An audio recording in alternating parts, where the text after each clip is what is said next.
qoraal uu soo saaray afhayeenka xukuumadda mudane maxamuud cali yuusuf ayaa madaxda mucaaradka uga digaya in ay ka gaabsadaan dhiirigelinta rabshado ka dhaca dalka. taasi waxay ka dambeysay war shalay uu soo saaray gudoomiyaha isbahaysiga USN oo ku baaqaya rabshado iyo kacdoon isagoo oo ku tilmaamay tallaabooyinkaasi in ay yihiin kuwo nabadeed oo dimuqraadiyadoon ah haddana ku talinaya colaad iyo dil.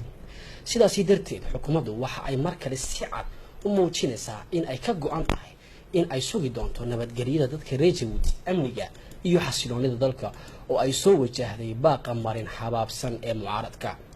xukuumadda oo tixgelinaysa xaaladaasi waxa ay si cad uga gacan saaraysaa eedeymaha aan sal iyo raad lahayn ee ka soo yeedhay USN ee sheegaya cadaadis iyo jirdil in ay yihiin sababaha ay u rabaan in xiisad siyaasadeed iyo bulsho ay ka dhacaan dalka. waxaa muuqata mucaaradka kala qaybsanaantiisa iyo dadweynaha reer Jabuuti oo una ka haysan wax kalsooni ah oo wada hadalka siyaasadeed ka doorbiday rabshad abuur. inkasta oo taladu ay ka baahsan tahay mucaaradka, xukuumaddu waxa ay rumaysan tahay in wada hadal wax ku ool ah uu yahay xalka keli ah ee lagu dhameyn karo wixii la isku maandaafsan yahay iyadoo isla markaasi la tixgelinayo xeerasha u yaala dalka.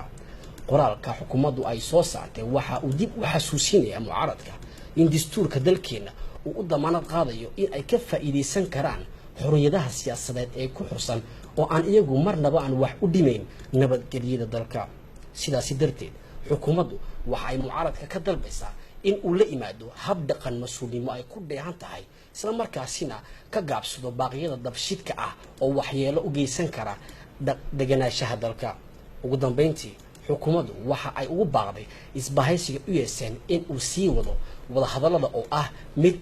dan ugu jirto ummadda reer Jabuuti.